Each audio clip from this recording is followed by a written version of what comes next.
Most real estate investors are running their numbers completely wrong, right? Which is a bold statement, but it's also super true. So let me show you, these are a couple different options, right, that we have as far as how to run your numbers, right? Most people use this guy up top, Captain Super Elaborately Long. And so if you do the breakdown of these numbers, you've got MAO, right, your maximum allowable offer equals your ARV minus your closing costs on the initial purchase, minus your closing costs on the resale, right? Once the flipper is done flipping it, they have to go resell it. There's going to be more closing costs on that closing. Minus commissions, right? Because on the resale, you're going to pay an agent to list it most likely, unless you're licensed. Holding costs, taxes, insurance, HOA fees, all that fun stuff. Rehab budget, and then in addition to that, right, rehab budget, it's like what you're actually going to spend to renovate the house. In addition to that, you also have your hard money costs, right? If you're using hard money, if you're paying all cash, that's freaking legit, nice work. But if you're using hard money, you've got additional costs there. Minus your hazard insurance, you have to pay for the lender. Minus the flipper's profit, so what you actually like, what the flipper wants to make is money. And then if you're wholesaling, you got to minus your wholesale profit. Now, will this give you an accurate number on what you should offer on the house? Yes and no. So yes, in that it will if your sole purpose, like let's say you're wholesaling and you're going to plan on flipping it to or selling it to a flipper, right? Will this get you an accurate number where your flipper still makes money and everybody's happy? Absolutely, right? Now, one, you can wholesale properties for way higher numbers to other types of buyers besides flippers, right? If right now you're selling all of your properties to flippers, you're most likely leaving an insane amount of money on the table, right? Like lots. There's another formula here that I have that a lot of people use, which is same thing if you're calculating to define what you can offer as a wholesaler, right? And this one's a little bit shorter, which is good because that's effective for us. But ARV times 0.7, right, or some flat number, flat rate, percent of your ARV, which is your after repaired value. What is the house worth once it's all fixed up? Minus your rehab budget, right, and then minus the wholesale fee. Okay, so basically all of these costs are jammed into that 70%, including what the flipper is going to make, right? That's all jammed in. And then lastly here, option number 3 is a multiplier of rent, right? So that's really, you're not going to be selling to a flipper if you're using a multiplier of rent. You're going to be selling to somebody looking for a certain cap rate. And this is a lot like Midwestern states have a lot of this where it's high cap rate, really cheap rentals where you would use that. Now, basically, what I want to say is that these are great, right, if you're running an old school way of doing business, right? If you're running the old school model of real estate investment, which is a little bit slower, right? It's a lot more interpersonal, relationships. It's based more on who you know, those types of things, which is cool, right? You're still doing deals. It's also based heavily on marketing, spending a lot on marketing, stuff like that. If you're running those, then you're probably not going to see a ton of properties every day. You'll probably see a few, and so you can take the time to run these long formulas, right, and come up with the exact numbers.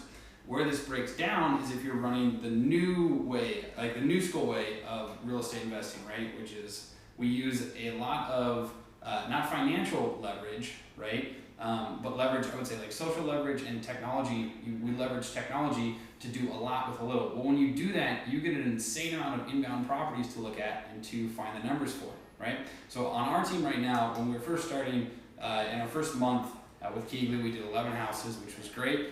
And now we're upwards of 60 each month, right? So I think our record right now is 82. When you're doing that type of volume, right, you can't you can get an insane amount of inbound houses, and if you're trying to run this formula, it's not going to work, right? It's going to break down, it's going to slow you way down, you're going to do way fewer deals. This won't work for you, right? It's going to be too slow. In fact, this won't even work for you, right? That's still going to be too slow. You've got to calculate a rehab budget. One, if you're wholesaling, nobody's going to agree with you anyway, right? So people are going to use that as a point to fight with you on. But then also, you can use some basic square foot calculations, like, this is 20 bucks a square foot for renovations, stuff like that, and give you really rough estimates. But even then, right, there's still a lot that goes into finding your numbers when you include that in how you're going to calculate what you can offer. And then this only works if you're running something that is cap rate driven, right? So the method that we use is way simpler, super simple compared, right? And this is what we use on all of our properties. So right now in our office, it takes about a minute, about 60 seconds for somebody to run a comp and give an offer number that we can stick to, right? That we'll put a contract out on. And right now it's about 75% of the time we can perform at that offer number. Now 75% of the time seems like, it's like, dang man, that means you're canceling on 25%. But honestly, that's better than a lot of hedge fund buyers. That's better than a lot of institutional buyers, right? And it's extremely effective for us, right? We are able to move through a ton of properties very quickly, and we don't just lose those other 25%, right? We go back and say, hey, we're off by a few grand, right? We're off by a few bucks. What can we do to make this work? Cool. This is what this looks like. It's ARV, right, times 0.7%. That's it. That's how we run our numbers. Now, when I tell people this, I get a ton of pushback. People are like, bro, that's inaccurate, blah, blah, blah, blah. Well, it freaking works, okay? Now, I could go into more detail on how it works, right, and why it works. And this is the changing factor. So this guy in Phoenix is 0.7, right? In Houston is 0.65, right? In Tampa is 0.67, right? And so based on the market, this number is going to change, right? So you want to put this to whatever it needs to match whatever your market is, right? But this is wicked fast. You find ARV times 0.7 and you've got it. So if you take a peek, I can show you over here. Basically, one, don't use Zillow for this estimate, okay? You're gonna look like a total chump rocket. People are gonna laugh at you.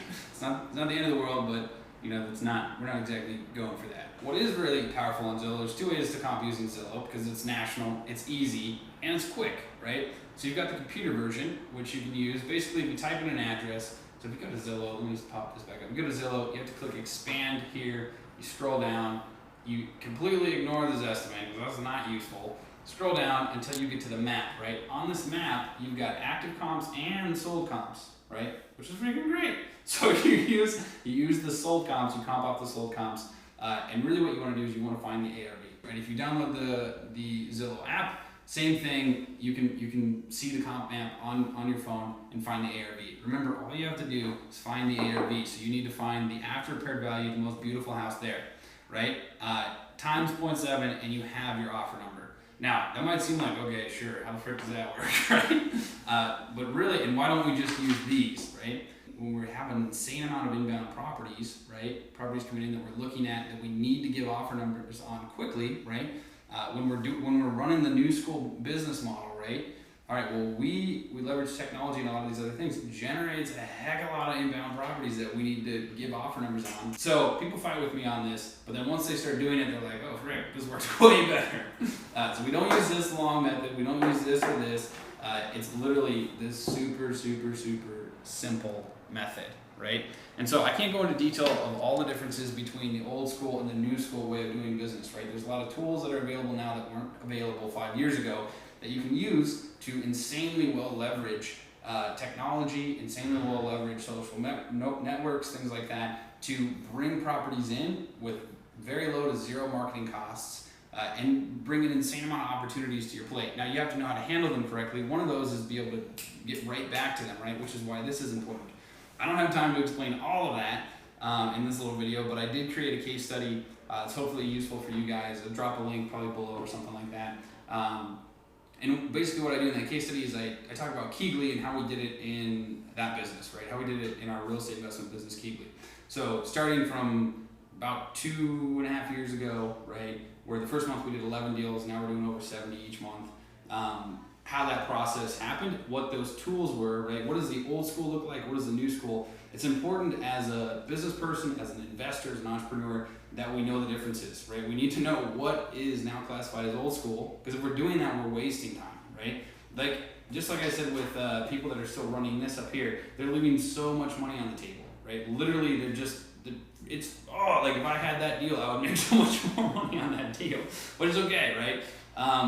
But it's important for us to know, right? We need to be able to identify those old school models, figure out when we're using them, if we are, and then trade them out for what we now have access to, right, with the technology and everything available to us. So hopefully that case study is useful for you. Click the link, give it a look, let me know what you think. Would love to hear your feedback on it. Hopefully it's super useful for you guys.